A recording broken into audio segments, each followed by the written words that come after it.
to this week's edition of the Sitcom Archive Deep Dive Overdrive. My name's Alison Barton-Simmons. I am your co-host. Now then, I'm the other fella, Eggs Benedict. Still clinging to my new catchphrase. We need t-shirts printing, by the way. What, now then? No, with now then, yeah. And a picture of Fred Truman on it. Yeah, yes. Yeah, welcome to the latest episode of SADDO, the Sitcom Archive Deep Dive Overdrive. We are taking a deep dive into one of the, what we think is one of the prime sitcoms of the 70s, The Good Life. Oh, it's lovely, isn't it? I love The Good Life. I do. And now we're on season 2. Oh, sorry, series 2. Season 2? It's very American, that, isn't it? Series 2, episode 1 of what was a 4-series TV show in the 70s.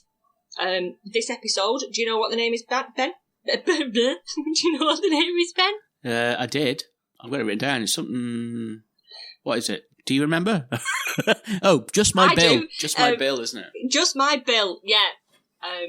Just My Bill. Which was shown on the BBC on the 5th of December 1975 originally, and brought in 9.2 million viewers, apparently. Ooh.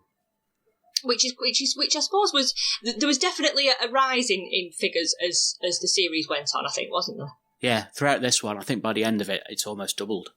Which in the 70s was like, that was, because you only had 3 channels then? Yeah. It would have been 3, wouldn't it? Yeah. 3 channels, and so that was, quite a portion. That explains some of the other less quality TV that was so heavily watched at the time, because basically there was fuck all else to do or to watch. Yeah. You know, you had to so either 9.2. go out or entertain yourself or watch some pish on one of the 3 main terrestrial whatever channels. Was on. You just watched, that's it. You just watched whatever was on, didn't you?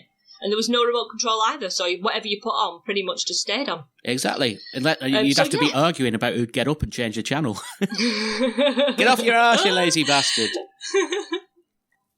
So Just My Bill. I personally really enjoyed this episode, as it sort of takes a bit of a look at the pitfalls of the lifestyle that Tom and Barbara have decided to follow, and all the things that you don't probably think about when you set off on a journey like this, and it's one of these sort of like bumps in the way, I suppose.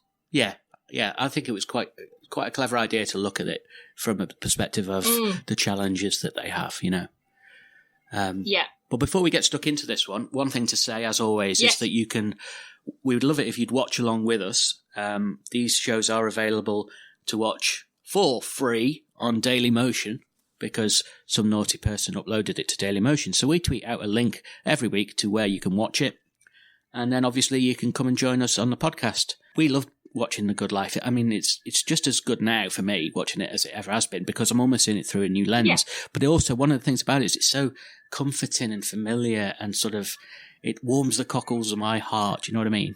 To watch an episode of The Good Life. Absolutely, yeah. So absolutely. I you feel part of it, don't you? Yeah, and I suppose our dream is that some people will, you know, get a similar feeling from listening to our podcast afterwards. That's a pipe dream. But if your cockles need a good jolly, make sure you've subscribed and told your friends about the show. So, in recent years, Ben, the BBC have taken to remaking lots of the old shows from the 70s, such as Porridge, Till Death Do Us Part, and which got us thinking, would it be a bad idea to remake The Good Life? Can I take this one? Yes, it would. Yeah. Do you think it would? But if they did, because apparently prior to this podcast is being made during the coronavirus pandemic of 2020. But apparently, prior to all this, there was going to be a production on the stage in London of The Good Life, starring Catherine Parkinson, who was in the IT Crowd. Oh, it's Jen. Chris O'Dowd. Yeah. Yeah. So she was going to play Barbara in a stage show. There's not much more information about the actual production. But if you could create your own version of The Good Life in the modern day, do you have an idea of who you might choose to be in the four main parts? Ooh. With the caveat that I wouldn't do it to begin with, but just for the sake of... No, it wouldn't happen, but if you had to, with a gun to your head, okay, put forward 4 people. Have you got some as well? I've got an idea, yeah. All right, who should we start with then?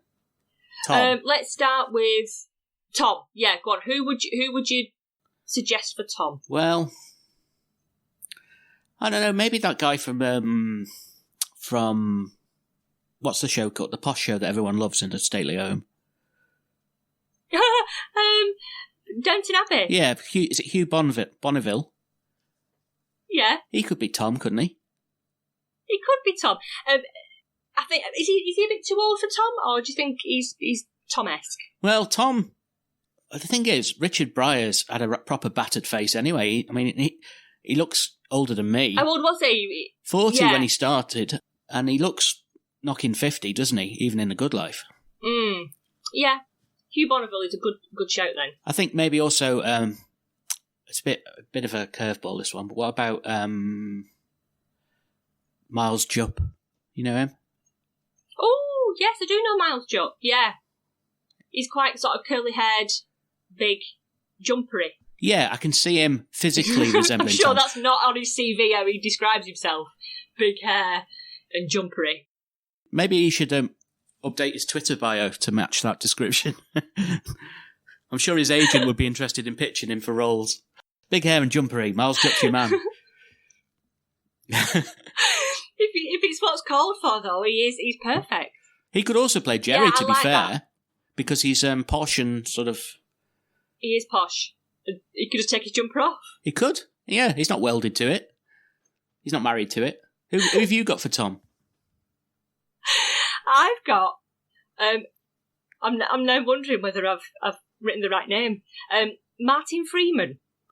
Oh, The Hobbit. Bilbo. Yeah. No. Sort of slightly posh, more down to earth. I also had Chris Marshall, who was the big grown-up man-child from My Family. Oh yeah, I see the angle you work in there. Yeah. Yeah, maybe. I actually think casting Tom is probably easier than casting some of the others, because I think thinking about it now, Tim Vine also could be Tom, couldn't he, with his silliness? Oh. Yes. You know, and his sort of bonhomie that he has. I'm thinking of like the character he played in Lee Mack's sitcom. You know, he could do it. Yeah. But Lee Mack? Too silly. Too silly, yeah. He wouldn't be able to stop cracking one-liners, would he? Oh, looking at the camera and winking. Yeah, mugging to the camera. Who have you got for Barbara then? I've left it blank. Can we do somebody else? Of course we can, yeah. Well, I've had a thought about Barbara, though. What about from Car Share? Oh, yes, she's quite Barbara-esque. What's her name? Sean something, isn't it? Sean, possibly Sean Gibson. She's very sort of cutesy and... Yes. It's that kind of... She emulates that kind of sort of feeling, doesn't she, Barbara? Yeah, I think she'd make a good Barbara. And maybe even Sally Phillips, if she was younger. Oh, right, okay. No offence to Sally Phillips, she's still a beautiful woman, but she's not really young enough for the role now. Anyway, we'll come back to your Barbara. I'll come back to my Barbara. Jerry, who have you got for Jerry? Jerry. Well, I always say Miles Jupp could play Jerry. I always think like sort of a posh Colin Firth. No, he's not humorous enough, is he, Colin Firth? No, he's quite straight, really, isn't he? What about old Lucius Malfoy from Harry Potter? Jason Isaacs. Do you know him? I like him, yes. He could do it. Yeah. Well, I can just picture him wearing the Burberry slacks and walking with a cane and down in gin every 3 seconds. Down in gin, yes. He'd be good. I've got Henry Cavill, who was Superman. Really? God, you're ambitious. Yeah. I just thought quite posh, and I could also imagine him wearing Burberry slacks.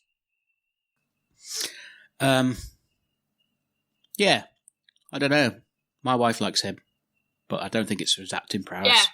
I don't know. I'm willing to sort of come with you on a hypothetical, but I still think Jason Isaacs is probably more suited. My other suggestion was Ben Whishaw, who was Paddington. Oh yeah, because he's quite posh and he's a bit of an everyman. He can play various parts, and I think Paddington and Jerry would sit alongside each other quite well. Yeah, I can't actually picture what he looks like though. I can only picture the bear, and I can't really picture the bear wearing his Burberry kicks. He's not the bear. No. He's like dark. He's quite young, I think, quite young. And he is a bit of an every character, I think. All right then. Okay. Margot, she's got to be the easiest one. I mean, I know she's not the easiest one. Yeah. You can't possibly replace Penelope Keith as Margot, but there are certain actresses that spring to mind. Mm-hmm. I went for. Go on, shall I tell you who I went for? Yeah, go. Yeah. Because when you mentioned Tom at the beginning, and you said about the man from the Posh Show, I chose Michelle Dockery, who is also in the Posh Show, with that sort of she's got the voice and the air about her, but I think I'm perhaps thinking about the character that she played in Downton too much. I don't really know much about Michelle Dockery beyond Downton. It's easy to fall into that trap, isn't it? Yes, just a typecaster. Yeah, but although Penelope Keith never avoided getting typecast as the posh. No. Yeah, as a posh woman. What about I know this is ambitious, but I can see Cate Blanchett in the role of Margot. Oh right. Yes. She's a very good actress. I reckon she could She is. I saw her in a movie with Judi Dench where she played a London schoolteacher who was quite well spoken a few years ago. Good movie that. Can't remember what it's called. I saw that. Yeah. Scandal? Yeah, she was nonce in a schoolboy, wasn't she? The Dirty Cow. Notes on a Scandal. That's it, yeah. I think. I've just watched it in Mrs. America, where she plays a right-wing activist involved in gender politics in America in the 70s, and she was that really strong sort of female lead in the show, but quite Margot-esque in her views. So yeah, I could definitely see her. I could definitely see her playing Margot. Yeah, I mean, she might be an ambitious cast. The other ones that spring to mind is possibly Phoebe Waller-Bridge, who's like everyone's cup of tea at the moment. Yes. I think she could pull it off. Isn't she? Or even what's the Jessica? Used to be Jessica Stevenson. What's she called now? Jessica Hines, is it? Jessica Hines. Yeah, she could do could it. she not be Barbara? She could possibly be Barbara. Yeah. The thing is, with all of these are all like dream cast, but you know that if it ever got made, Margot would be played by Miranda Hart, really. Every day. Yeah, of course she would. She'd be a shoo-in. No. But the whole point is, don't remake The Good Life. If you're a TV exec listening to this thinking, whoa, these kids are on a winner. And get that Eggs Benedict and Alison Barton-Simmons on the phone. Have I got a job for you? Yeah, don't do it. Although, if you do want to commission us to do it and pay us a lot of money, we are available. Yes.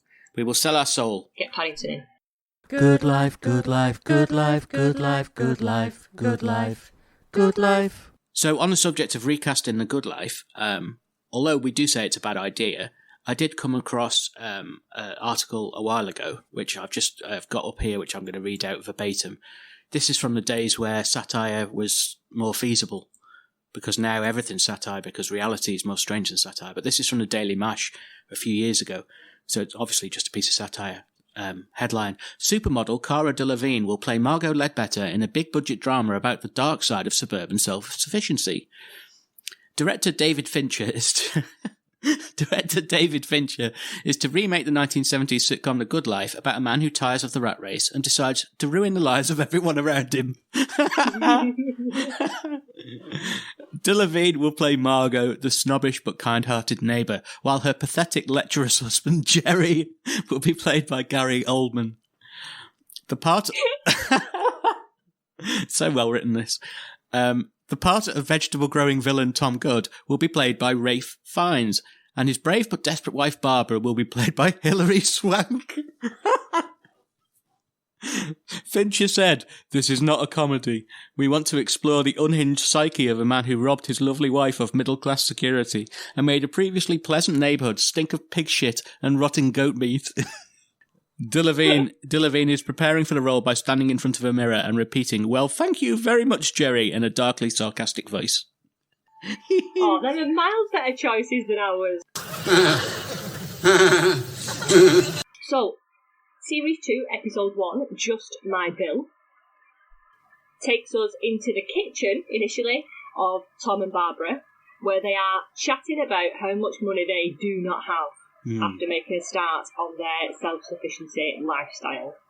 And Tom is trying to break it to Barbara about how much money they've actually not got, which turns out to be £3.28. And he says, "Bang goes the yacht," which is quite true at this stage. Yeah, pretty destitute, isn't it? Yes, it is. It is, absolutely. But the kind-hearted Goods have still invited round for dinner Margot and Jerry. And Margot is like rustling about in the garden, and she's at the window. And Tom just sort of checks on her and says, What are you doing outside, Margot? Why don't you come in?"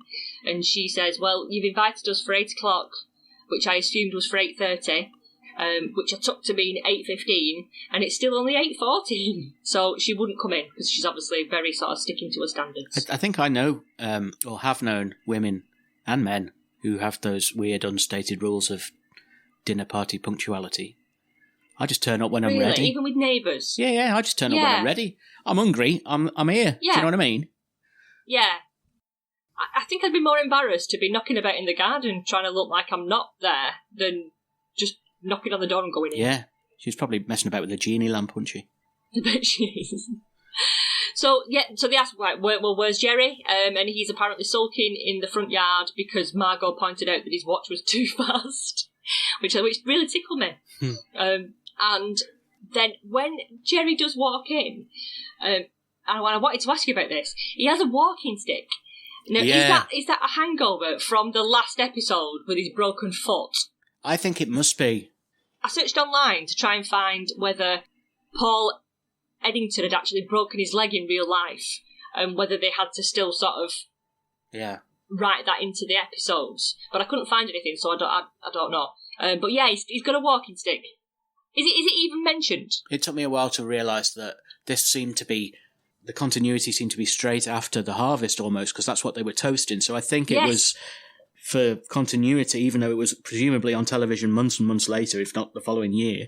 Yeah. For continuity, they must have had him have a walking stick. Otherwise, he's just taken the dapper everyman routine up to ridiculous levels, isn't he? Walking around indoors with a cane. Yes. But then, having said that, I think you're right. I can't criticise, because as a child...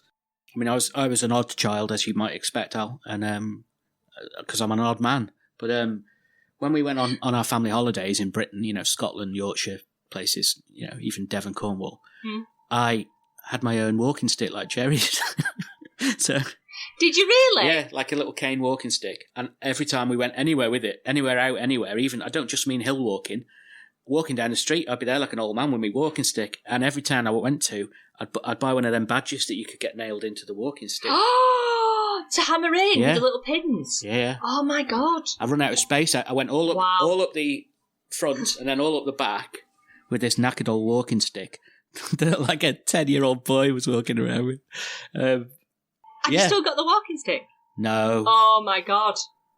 Yeah, I don't know what happened to it. Oh, that's a shame. Well, I know that I moved on to another walking stick. I graduated to I upgraded at some point, but I was a bit disappointed to see that Jerry didn't have any badges on his. Maybe it's a working class thing. Jerry's too posh for that. Too posh for the badges. So they have a drink. They have some Peapod wine, and the Goods offer to show what they've done with the harvest. Well, before they show him the harvest, I noticed that Tom says, "How about a quick snort before dinner?" And I was like, "Yes." Quick snort. Are they on their bloody Colombian marching powder in Surbiton? No wonder he's brought his walking stick. Do you know what the best nickname I've ever heard for cocaine is? Owen Wilson's crooked nose surprise. I mean, it's not pithy or catchy, but it's great, isn't it? Anyway, so you're right. They get offered to go down to the, or not down to the cellar, up to the spare room to have a look at the harvest, don't they? Up to the spare room, yes. Yep, it's, and there's wardrobes and drawers full of cabbages and apples and carrots. And it's what Tom describes as a year's worth of nosh, which again made me laugh a great deal, because that's whether these, I don't know, would nosh just have meant food in the 70s? Oh, do you mean from the perspective of a blowjob? Massive blowjob, oh, yeah. Yeah, I still think of nosh more as food than a blowjob, but yeah, maybe that speaks more to my personal life than anything else. I personally would not be comfortable eating any of the food that had been in the Goods manky drawers. You know, probably woodworm and all sorts in there, eh? Yeah, absolutely. I don't know how long it'd last. They're talking like they could keep it there indefinitely, but I don't know. I think it'd all just start to rot. Well, they had different standards in the 70s, I suppose. It's hashtag different times again, isn't it? Because have you seen those pictures of sandwich shops from the 70s? People would walk into a sandwich shop and just literally, there'd be no refrigeration. Sandwiches would just be piled up, like one on top of each other.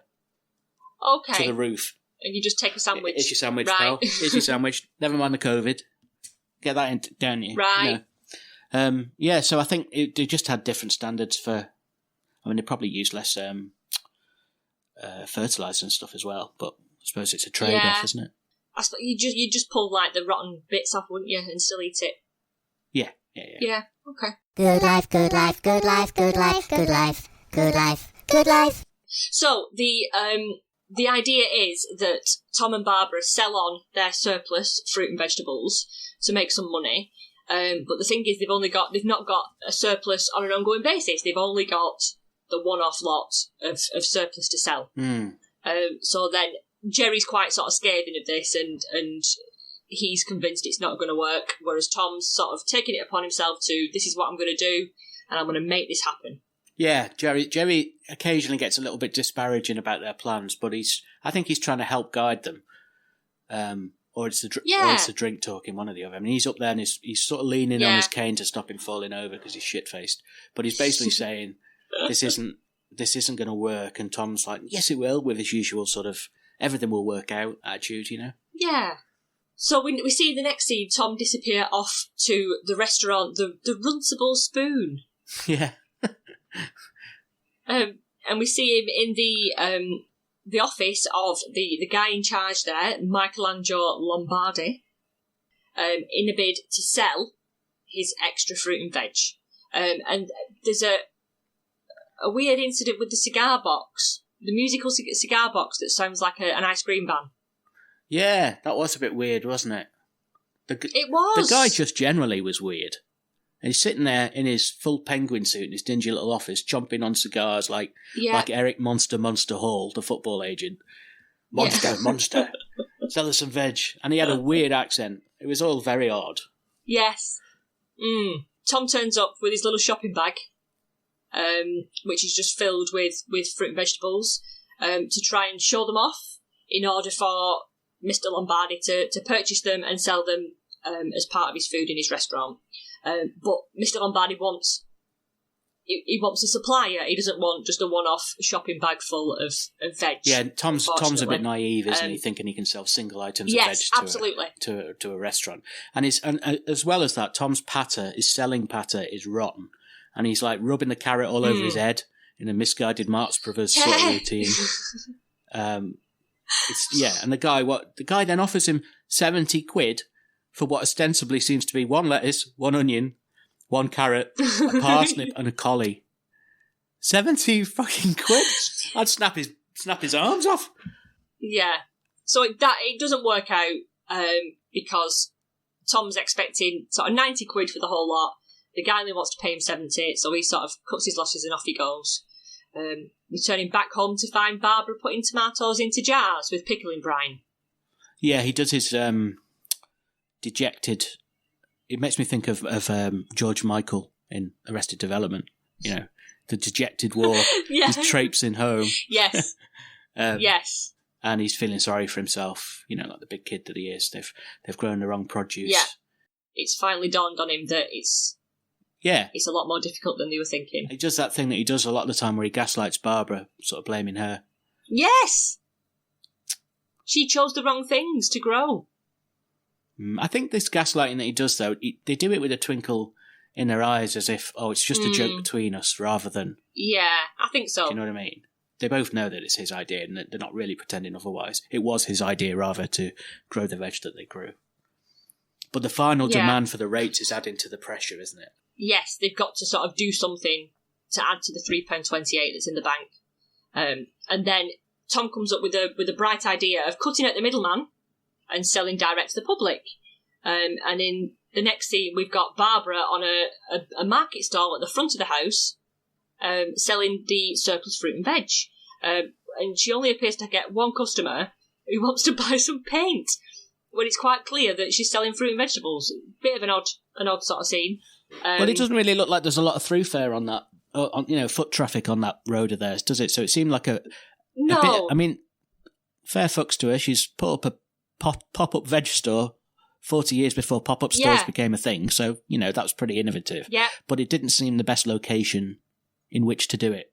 No, the avenue is definitely not the place for a pop-up, I don't think. No, and then, of course, Jerry comes screeching to a halt in front of them. He's probably fucking 3 sheets to the wind. He's like screeches. Yeah, he's two bottles in. He's 2 bottles in by then. And like, they just... Margot piles out the car, doesn't she? Aghast. All Margot's convinced is that the value of the property on the avenue is going to go down, and she says it's not a tradesman's ghetto. Yeah. Which did quite tickle me. She's got some great lines in this episode. Tom decides to pile everything onto a truck on pram wheels and deliver it down the road.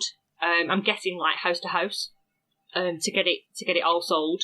But then a car pulls up with Ronnie Boxall, who is the local greengrocer. Ronnie Pickering. Who gets Ronnie out Pickering. And gives him what for? It took him 10 years to build up the clientele for such a business. And then there's Tom wheeling it down the road on pram wheels, and he says, "My father lost a leg at Gallipoli." And Tom says, "Well, you better get off and help him look for it." That is just one of those recurring events that we see in these old sitcoms of like incidental characters just blurting out random, unrelated comments. Yeah. You might as well have said, absolutely. Like, well, for your information, a koala bear is a marsupial. I mean, it just has no fucking relevance. No relevance whatsoever. But Ronnie Boxall sets Eugene on Tom, who's this man mountain that gets out the car and starts to throw veg at him. And I have a factoid here. Oh, yeah. I have a fact, Ben. I have a fact. I have a fact, Ben. I have a fact. So, through my limited research, I have found out that Michelangelo Lombardi, played by Wolf Morris. And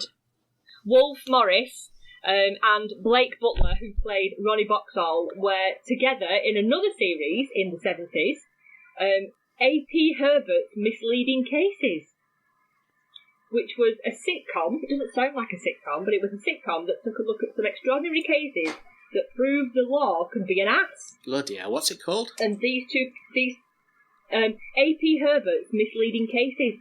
A.P. On TV from 1967 to 1971. That does not sound like a winner. We're going to have a look to see what the IMDb rating is. I think that's 0 point something, I'm guessing. God, it hasn't even got a bloody... Is it? Oh, misleading cases? Yes. Oh, no, 7.7, so it must have been reasonably good, really? Yeah. Oh. Well. So these two actors must have been doing the rounds in the 60s and 70s as bit part actors. And there they were. They've been in a show together previously. I thought it was Jeff Capes when that fella got out the bloody car. Yeah, the man that played the Green Crossing man. Yeah, it could have been him. He's Darth Vader as well. Or the Jolly Green Giant. There we go. That Roddy Boxall character, he does a lot of, again, it's of its time, finger prodding, where you're prodding your finger into people's chests while you're arguing with them. Ah, okay. He's like, woo, woo, woo, woo, prodding Tom in the chest, and then Tom prods him back. It's the precursor to a 70s tear-up, basically. Ah, right, okay. Just prodding. Well, thank you very much, Jerry. So Tom returns home after his beating with the vegetables, and they realise then that things aren't really going their way. They've been trying to live on their own, and Tom says, but all we face is obstacles. So he's a bit sort of downhearted with it all. He is, yeah. At this point, how they're going to pay the rates, they don't know. And then Jerry enters with his usual "Hello, peasants," and they offer him a glass of wine, and he says no, which really surprised me. What are you going to do about the rates, though? He says, and then he offers to pay him, but offers to buy all of the bloody veg, doesn't he? Basically, yeah. Jerry comes up with the idea of, well, we'll buy it off you. And Tom says, well, the only thing that you usually buy in bulk is gin.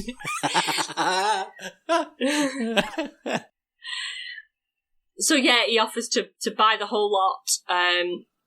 Tom uncharacteristically refuses to leech off the Ledbetters at this point, doesn't he? Which surprised me, because ordinarily he's quite happy to take the handouts, isn't he?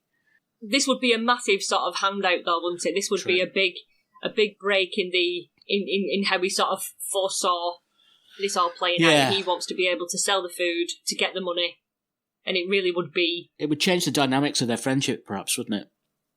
It would.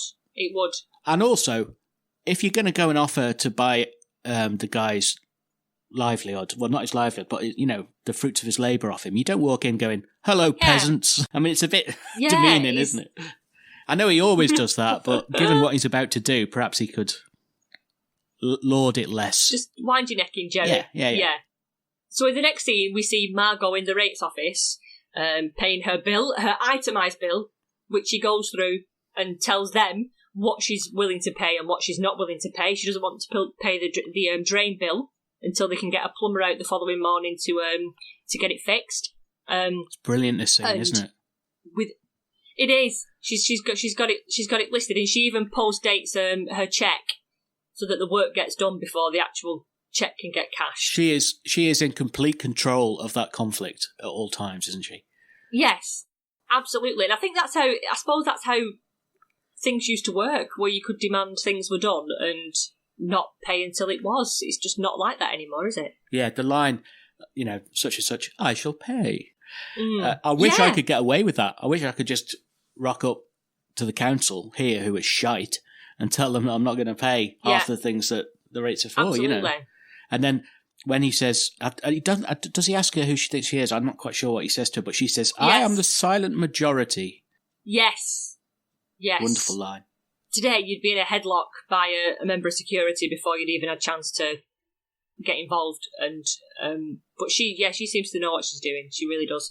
And then Barbara and Tom arrive to pay their rates, which they've managed to scrape together from changing back a peseta note and finding money down the back of the sofa.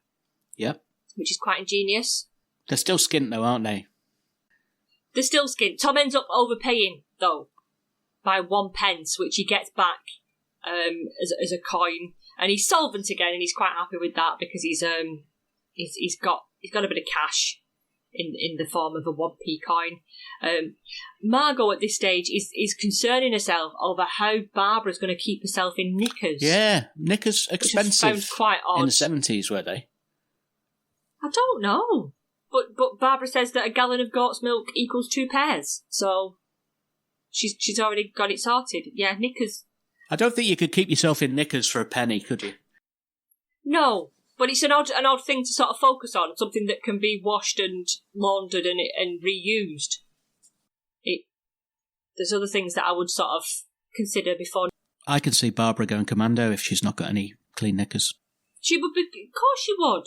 She'd be fine. That wouldn't even be on her mind. No.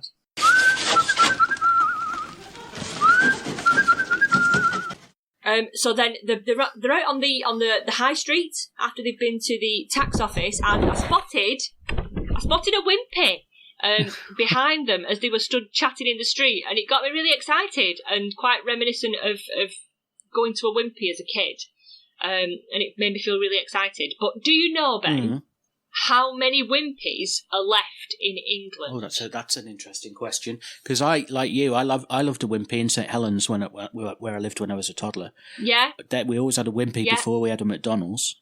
Right. Yeah. And then when the McDonald's opened, I was like, fucking it. Well, I was 6, so I wasn't saying. Yeah, wimpy. But I was like, wimpy all the way. But I think McDonald's were cheaper, so my mum was like, get over to Mackey's. Yeah. But absolutely. No, I do like a wimpy. No, I don't know. Let me have a guess. I would say. Did your wimpy in St Helens, was it a crockery wimpy where you had plates and knives and forks? I can't remember. I was in a nipper. I can't really remember. Might have been though. Okay. It might have been. I would guess more than you might think, so I would say 120 wimpies. Oh, you've almost just doubled it. Oh. It's 62, which is quite underwhelming now. But yeah, there's still 62 wimpies in England, more located around the southern part of the country. Whether that means anything or not, I don't know. But yeah, seeing the wimpy sign, it was the same feeling that I get from watching The Good Life. It was that sort of looking back with rose-tinted spectacles at how amazing wimpy was. It probably wasn't. No. But in my memory, it was somewhere I went with my nana and my mum on a Tuesday, and they'd get a meal each, and I'd get an empty plate, and then they'd put food on my plate. Big spenders, eh? And I'd have that as my meal. Absolutely, pushing the boat out on a Tuesday. Wimpy's good, but I think also any time they go and have an exterior shot of a high street is always like really enjoyable for me, because you see Woolworths and you see, you know, whatever they might be, just all these old brands that you haven't forgotten existed, but you're just like, oh yeah, I remember the one in my town, and it's just a lovely little. Yeah. And the cars, when they're going past old, you know, Ford Allegros or whatever, it's lovely. I tell you what I like about seeing the old shop fronts. It's the colours and the lettering and the logos and it just, I don't know, it's just that. I think there is a word to describe it. I think when you sort of look back at those things, and they just give you that feeling of, I don't know, it must be being a kid and being safe and being. Yeah, maybe. I mean, nostalgia doesn't really cover it, but it's the best I can come up with on the fly. Yeah. Because it's more to do with that childhood safety, isn't it? And where you didn't have a care, and you were just like, oh, this is just nice. This is just, you didn't appreciate it as much at the time, and everything's always with rose tinted glasses looking back. But I just always feel like, oh, that's just a lovely comfort blanket when you see stuff like that. Yes, absolutely. The one thing I didn't like though was this bloody woman coming up selling flags for some nondescript charity. There was a charity mugger. Charity mugging was even happening in the 70s, chugging, and she just jangles in front of in front of Tom's face. Margot folds up a note, but I'm guessing like a £1 note, to push into the charity box, and Tom's left with only his 1p, which he reluctantly slips into the box, swapping it for a button, which I'm guessing is a badge, which is quite a decent amount for a badge, I suppose. So his money's gone, his penny's gone. He's paid it to charity, and then unfortunately Barbara pops her head out from the public toilets. She needs to spend a penny, quite literally, and now he doesn't have the penny to give her. It's quite a sad ending, really, isn't it? Because it's dark, because they are literally penniless now, living day to day. Yeah. I was very surprised that you had to pay to use a toilet. And mind you, I suppose it is London, but in the 70s, I would have thought that the public conveniences would have been free everywhere. Maybe I'm living naively thinking that it was less commercial back then, but yeah. Yeah. And that brings the episode to a close on a little bit of a dark, depressing note, really. It's not played that way, but I feel a bit like, oh God, what are they going to do? So obviously Tom is absolutely skint, so there's no tab this week. We won't do a tab. Yes, no tab. So I think it's time we just go straight over to Fashion Corner, El. Fashion Corner. Fashion corner. So in one of the earlier scenes, I wanted to just talk about Margot's dress. It was when she comes in for the dinner party with the goods, and she's got this gorgeous brown waterfall-fronted dress. It's like a curvy fronted. No, say that again. In the first scene, Margot comes into the goods for the dinner party in this beautiful brown dress that's got like a waterfall collar down the front, and she just looks stunning. But I think it's one of them. She can literally pull off whatever she wears. And I know we've talked about the budget before that she had for the good life, and it's really obvious that she is emulating the middle class woman that she is in the 70s, and some of her choices are amazing. And this in particular, this brown dress with I think it had like white piping as well down the front, was just beautiful, absolutely beautiful. And I think it would be at a push you could get away with wearing it today. Jerry's there in his dapper suit with his walking stick, again looking just very suave. He had a bit of a suave look to him, quite sort of like the suit that he had was quite fitted, and I think it's one that we've not seen previously, because he was in the first series he was running the risk of re-wearing a lot of the same clothes, but this seemed to be like a new outfit, which I quite liked. He did look very smart. They are a very dapper couple. They are. Oh yeah, they definitely are. And the cane set off that suit nicely, I thought, even if it was more for continuity than style. Absolutely. I think he was just missing a monocle though. That's missing for me. But I think special mention needs to go to Michelangelo Lombardi, the restaurateur from the Runtable Spoon, with his what I can only describe as it's like a very typical 70s suit with the ruffled shirt that you'd wear if you were Bernard Manning at the Embassy Club. Yeah. Do you know what I mean? It was that sort of like velvety maroon effort with the ruffled shirt underneath. Yeah, I can see it definitely in use on an episode of The Comedians by someone. Yes, I've seen it before. But definitely, it's a definite moment in time, isn't it? That suit, it's a landmark of that decade. So it was, definitely worth a mention. Also, in this scene, I think we mentioned the ice cream music cigar box, which was very odd, playing music that you'd hear when you wanted a 99. But it did remind me of, I don't know if you've ever seen these, Ben, in the 70s. There were cigarette holders, and my grandparents had one. What you did, it was like it was a black ornamental horse, and you decanted your cigarettes from the cigarette packet into the back of this horse. It sounds really random, and they lay in the back of the horse where like a saddle would be, and then you pushed its ears down, right. And a cigarette was then poked out of the horse's bum. Its tail came up, and a cigarette came out of its bum, which I just thought was completely normal. But thinking back now with a 40-year-old head, what a random thing to keep in your house to dispense cigarettes when you could just take them out of the packet. It didn't clip them. It didn't clip the cigars or anything, did it? No. Okay. Nope. They were for normal cigarettes. You pushed its ears down, and a cigarette shot out of its bum. Just some cockney spiv somewhere's come up with this idea. So I know what we'll sell. Yeah. We'll have a horse, and it will shit cigars. We gold dust. Oh, honestly, it sticks in my mind as being my grandparents had very their house was riddled with 70s, so that was like almost like a showy off centerpiece that you'd pull out after a couple of whiskies and show off to your friends the horse that shit cigarettes. Does Margot approve? I don't think so. No, she does not. Don't think she would. Absolutely not, Jerry. So, this week then, have you got a most valuable player from the episode? Do you know what? I'm not entirely sure I've thought it through, really. Because now I'm under pressure to answer you. Now you're on the spot. Yeah, I think ordinarily we go for someone whose we award the MVP based on character development, don't we? We tend to.